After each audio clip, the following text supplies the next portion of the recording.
రీసెంట్గా మీరు కంటికి సంబంధించి చూస్తున్న సమస్యలు ఏంటి? రీసెంట్గా మనము పిల్లల్లో అయితే కంటి సమస్యలో మోస్ట్ కామన్గా చూసేది సైట్ ప్రాబ్లమ్స్. దాంట్లో షార్ట్ సైట్ మయోపియా అనేది చాలా కామన్గా చూస్తున్నామండి.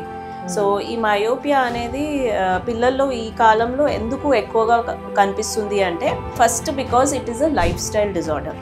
అంటే ఇప్పుడు మనం ఒక డిజిటల్ ఎరాలో ఉంటున్నాము. పిల్లలు 2-3 years ఏజ్కే they are getting use to devices, laptop కానీ టీవీ కానీ ఫోన్కి చాలా అలవాటు పడిపోయారు. సో దానివల్ల మనము ఈ షార్ట్ సైట్ మయోపియా అనేది ఇప్పుడు ఎక్కువగా చూస్తున్నాం.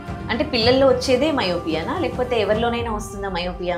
లేదండి, మయోపియా అనేది ఏ ఏజ్లో అయినా వస్తుంది, పిల్లల్లో అనే కాదు. ఎవరైతే ఎక్కువగా స్క్రీన్ టైంకి అలవాటు పడిపోయి ఉంటారో వాళ్ళకి వస్తుంది. బట్ వై ఐఎమ్ కాన్సన్ట్రేటింగ్ పిల్లల్లో ఎక్కువగా అంటే, ఇప్పుడు ఇది ఒక ఎపిడెమిక్, కోవిడ్ తర్వాత ఇది పిల్లల్లో ఒక ఎపిడెమిక్ లాగా ఎక్కువగా చూస్తున్నాము. So that's why I'm concentrating పిల్లల్లో ఎక్కువగా వస్తుందని స్ట్రెస్ చేస్తున్నాము.